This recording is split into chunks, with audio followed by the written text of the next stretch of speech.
In this guide, I will be showing you guys how to fix CIBC Mobile Banking app not opening or crashing. Let's get started. First, check your internet connection. Make sure you have stable internet connection, or you can switch between network, Wi-Fi and cellular data. A weak connection can sometimes stop the CIBC Mobile Banking app from loading properly or cause it to crash on startup. Next, give a fresh restart to your device. This helps clear temporary bugs or memory issues that may be preventing the app from opening correctly. Check for app updates. Launch App Store or Play Store, search for the app CIBC. Once app appears, if you see the option of update, click on it and update the app to its latest version.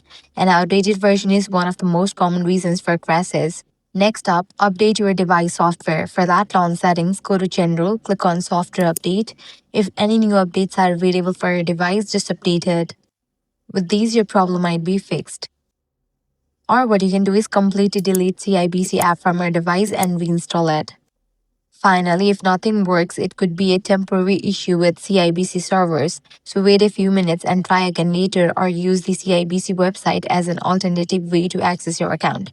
And that's it. If this guide was helpful, do not forget to like, share and subscribe.